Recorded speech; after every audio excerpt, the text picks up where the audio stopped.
续来看桃园市今年的灯会无主灯引起着争议，讲这个经费甲去年同款，拢是4900万。去年的主灯是科技兔，今年甲大部分的经费摕去做手提高压灯发予民众。议员是来批评讲，无主灯就亲像食便当无主菜。不过民众有无共款的看法？都有人认为现场发放的小提灯，一个人摕一个，真有参与感。今日这个灯区，阁会当形成一条灯光的人龙。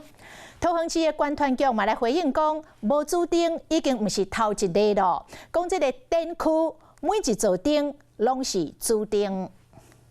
穿上汉服，让你1秒到宋代。苏打穿越时空，等来到古代的元宵节。桃园市府放出时空技术灯会影片，请来真侪国内外的艺术家设计灯光的艺术作品。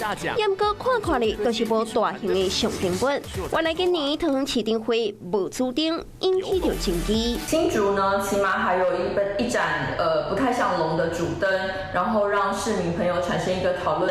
但是桃园呢，完全让大家没有期待。现场的灯区也在准备，有人靠西讲，敢若听过无主孤魂，第一遍听到无主灯，也有网友讲，都敢若亲像开4000到食饭无主菜共款。是讲有人跳出来讲，每一年的主灯，大家敢真正拢会记的。好友也未开始先卖评论。转到小提灯数量更多的话，会造福更多的小朋友。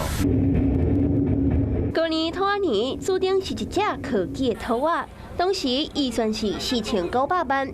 到议员这支讲，今年又无注定，也是同款的预算。那年钱到底拢开去倒？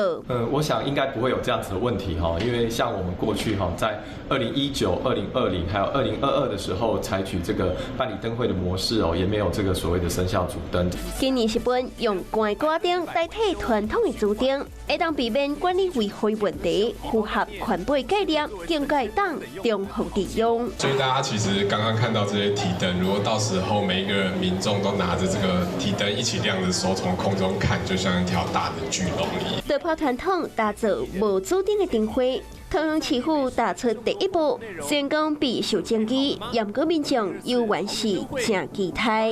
Hello， 我是庄慧琪，想要抢先掌握最及时的新闻资讯吗？赶快订阅、按赞、开启小铃铛，锁定华视新闻 YouTube 频道。